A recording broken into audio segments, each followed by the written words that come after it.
यदा यदा हि धर्मस्य ग्लानिर्भवति भारत। आदरणीय मित्रों, जय मां धरती। झारखंड दुमका की मैडम हैं, उनका आया है प्रश्न कि साइनोसाइटिस का उपचार क्या है। आइए इस पर जानते हैं। मैडम जी, आपको साइनोसाइटिस हो गया है। कोई बात नहीं, चिंता की बात नहीं, बाबा तैयार है। आप केवल हमारी बातों को मान लेंगे। साइनोसाइटिस एकदम ठीक, 100%। ठीक है। देखिए, अब पहले जानिए कि किसे कहते हैं साइनोसाइटिस। नासिकाओं के छिद्र जहां मिलते हैं, एक हो जाता है, वह स्थान है साइनस, उसे कहते हैं साइनस। और उसमें अगर हो जाए सूजन तो उसे कहते हैं साइनोसाइटिस। ठीक। तो उसमें सूजन हो जाए, गांठ हो जाए तो वह एक रोग है, और वह रोग जल्द अच्छा नहीं होता। एलोपैथ में तो ऑपरेशन के सिवा और कोई उपचार ही नहीं है, और ऑपरेशन के बाद भी ठीक होने की गारंटी नहीं है उसमें। इसलिए आप नेचर क्योर को अपनाएं, योग को अपनाएं, आयुर्वेद को अपनाएं, तो निश्चित रूप से 100% लाभ होता है, उपचार होता है। अब इसके हम कुछ आपको लक्षण बताते हैं। क्या होते हैं लक्षण? इसका पहला लक्षण जो हमने अभी भी बताया कि साइनस में सूजन और गांठ हो जाना। इसके बाद सिर में दर्द रहना बराबर, छींक आना बार बार, जुकाम होना, सुस्ती होना, और याददाश्त की हो जाना कमी आदि, इस तरह के इसमें लक्षण होते हैं। अब इसके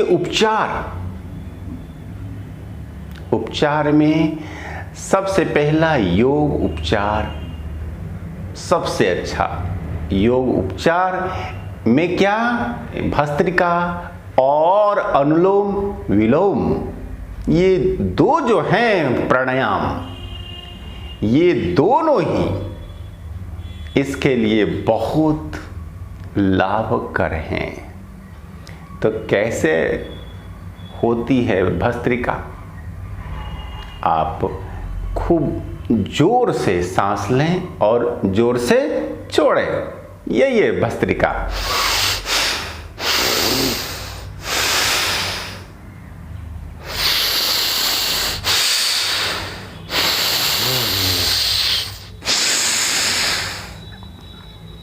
बहुत तेजी के साथ सांस लेना और बिना रोके उसे छोड़ना, इसे ही कहते हैं भस्त्रिका प्राणायाम। और दूसरा है अनुलोम विलोम, यानी उल्टा सीधा, अर्थात इस तरह से एक साइड से सांस लेंगे, दूसरे तरफ से निकाले, और फिर जिधर से निकाले सांस उधर से ही फिर खींचना भी है, उधर से ही हम लेंगे पूरक भी। तो सांस लेने को कहते हैं पूरक, सांस छोड़ने को रेचक। तो सांस लें अच्छी तरह से भरपूर सांस लेंगे और पूरा छोड़ेंगे, और हड़बड़ाहट नहीं, सामान्य ढंग से।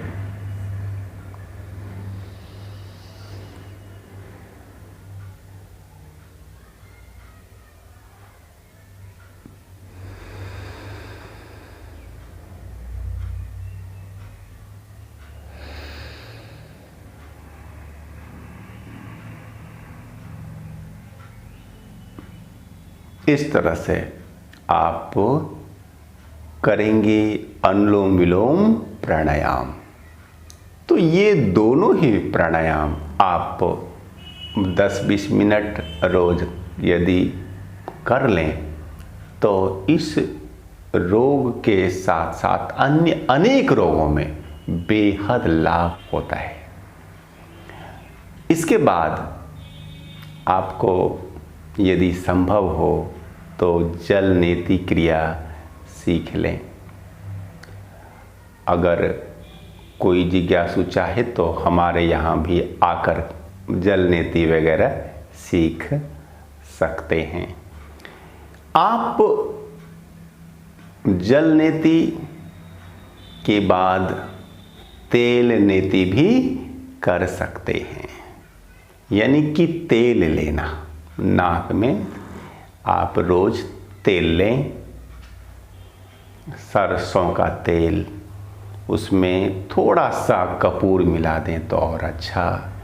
तो 3-4 बूंद दोनों ही छिद्रों में आप तेल लें, 2 बार लें, शाम सुबह लें। और इसके बाद जो एक बहुत ही अच्छा उपचार है और वह काफ़ी लाभकर है, वो है भाप लेना। यदि भाप लिया जाए रोज तो उससे सारे सूजन ठीक हो जाते हैं, गांठ भी ठीक हो जाता है। तो भाप लेंगे कैसे? आप जल को 2 लीटर जल को खौलाइए और उसमें थोड़ी सी तुलसी की पत्तियां, हल्दी और अजवाइन डाल दीजिए। उसके बाद उसे अपने सामने रखिए, अपने सिर को और बर्तन को तौलिया से ढक लीजिए। उससे जो भाप हो रही हो बाहर, तो भाप को आप सांसों में खींचिए जोर जोर से। लंबी गहरी सांस भाप की लेंगे। भाप को अपने साइनस स्थान पर ज़्यादा से ज़्यादा लेने का प्रयास करेंगे। अब यह क्रिया 10 मिनट शाम सुबह यदि हो जाए तो फिर रोग बहुत जल्दी अच्छा हो जाता है। अब हम आपको घरेलू औषधियाँ बताते हैं। देखिए, सबसे अच्छी औषधि है फिटकिरी के लावा का चूर्ण। आप फिटकिरी को आग पर चढ़ाएं, उससे पानी छूटता है, पानी को जला दें तो वह लावा कैसा फूला हो जाता है। इसके बाद उसका चूर्ण बना लें। 1 ग्राम चूर्ण शाम सुबह आप लें, बिल्कुल लेंगे खाली पेट में। इससे बेहद लाभ होता है। सारे ही सूजन और गांठ ठीक हो जाते हैं। बार बार सर्दी जुकाम होना भी ठीक हो जाता है। और जो भी साइनोसाइटिस से संबंधित लक्षण होते हैं वे सारे के सारे मिट जाते हैं। दूसरी औषधि है, वो आपके घर में है, हल्दी, मेथी और सौंठ। आप हल्दी, मेथी और सौंठ का बना लें चूर्ण और 1 चम्मच शाम सुबह लिया करें। देखिए इसके लाभ। साइनोसाइटिस के सारे ही लक्षण मिट जाते हैं। आप इसके लिए गिलोय, तुलसी और नीम के योग का भी प्रयोग करें तो बेहद अच्छा। आपके आसपास में गिलोय होगा, गिलोय, गुरुच आदि नामों से लोग इसे जानते हैं।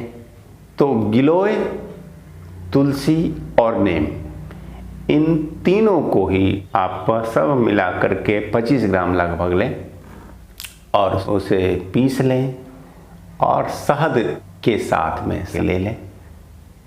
यदि शाम सुबह ले लिया जाए तो साइनोसाइटिस के साथ साथ 100 रोग इससे ठीक होते हैं। यदि संभव न हो ये, क्योंकि शहरों में रहने वाले जो लोग होते हैं उनके लिए खोजना थोड़ा सा मुश्किल है, तो एक आती है वटी, आरोग्य वटी, जिसमें ये तीनों ही चीज़ें होती हैं, तुलसी, गिलोय और नीम। उसे भी आप ले सकते हैं। आप इसमें तुलसी के पत्ते, काली मिर्च और शहद को भी ले सकते हैं, उससे भी बेहद लाभ होता है। अब हम आपको कुछ पेटेंट औषधियाँ बताते हैं। षड बिंदु तेल, यह तेल 3-4 बूंद दोनों ही छिद्रों में लें। दूसरी दवा है लक्ष्मी विलास रस। लक्ष्मी विलास रस 2-2 गोली शहद के साथ में ले लिया करें शाम सुबह। और तीसरी औषधि है वृद्धि वधिका वटी। आपको यदि सूजन गांठ है तो यह औषधि आपके लिए बहुत अच्छा है। वृद्धि वधिका वटी 2-2 टैबलेट 2 बार ले लें, और इसके साथ में आप लेते रहें च्यवनप्राश। उससे आपके शरीर में रोगों से लड़ने की क्षमता बढ़ेगी और आपके लिए हर तरह से अच्छा रहेगा। अगर आपका पेट साफ नहीं रहता है तो पेट साफ रखें, और इसके लिए आंवला हर्रे बहेड़ा का चूर्ण त्रिफला, तो इसका चूर्ण आप 1-1 चम्मच ले लिया करें। अब आप जाने कि आपको परहेज में क्या क्या करना है। देखिए, क्योंकि बिना परहेज के रोग जल्द अच्छे नहीं होते, तो परहेज में आपको ये करना है कि अधिक ठंडी चीज़ें न खानी है और न पीनी है। आप अधिक ठंडी चीज़ें जैसे कोल्ड ड्रिंक्स, आइसक्रीम वगैरह ना लें, और अगर खाने पीने की चीज़ें आप रखते हैं फ्रीज में, तो उसको बाहर निकालने के 1 घंटे के बाद उसका सेवन करेंगे। इससे वह थोड़ा सामान्य टेम्परेचर का हो जाएगा और उसके बाद उसे लेना चाहिए। जाड़े के दिनों में ठंडा पानी न लें, आपके लिए अच्छा है कि तो आप थोड़ा सा सुसुम रखें, उसे ही लिया करें। और आप ज़्यादा ठंडे वातावरण में भी न रहें। एसी वगैरह को तो उसको सामान्य ताप पे ही रखा करें। अधिक ठंडा वातावरण में रहना अच्छा नहीं होता है इस रोग में। और यदि आप पंखा चलाकर सोते हैं तो पंखे के सीध में आप सोए नहीं, बैठे नहीं, थोड़ा हट करके, और उसकी स्पीड भी आप रखें कम से कम। तो अधिक इसमें तेज हवा भी हानिकर है और अधिक ठंडा भी इसमें हानिकर है। तो आप इतना ही परहेज में करेंगे। अब आए आपको बताते हैं भोजन। भोजन में क्या लेंगे आप। देखिए, सबसे बड़ी जो औषधि है वो है भोजन। क्योंकि भोजन से अच्छी औषधि होती ही नहीं है, हो सकती भी नहीं है। तो आप भोजन पर विशेष ध्यान रखें। भोजन में आप जीवित आहार अधिक लें।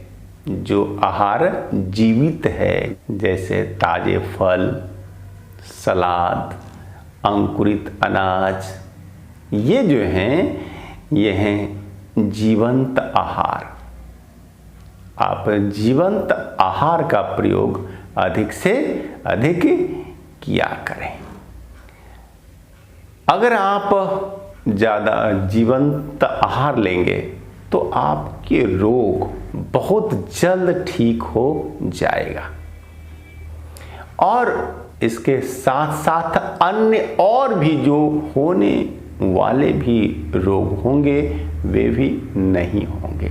तो जीवंत आहार आप अधिक से अधिक मात्रा में लिया करें और जो भोजन की ज़्यादा छना तला पका और पैकेज्ड है उसे आप न लें तो अच्छा, या कम से कम लें। जब भी भोजन करें तो सलाद बिना खाए आप रोटी न खाएं। लगभग 250 से 300 ग्राम सलाद लेना आवश्यक है हर भोजन के पहले। सुबह में एक बार 3-4 प्रकार के फल ले लिया करें तो और भी अच्छा। तो आप इस तरह से ध्यान रखें, फल, सलाद और अंकुरित अनाज आपके लिए अमृत के समान हैं और इन बातों का अगर आपने ध्यान रखा, ख्याल रखा तो आपके रोग एकदम ठीक हो जाएंगे। न ठीक होने का प्रश्न ही नहीं है। अगर ठीक नहीं हुआ तो बाबा जिम्मेदार होगा इसके लिए, समझे।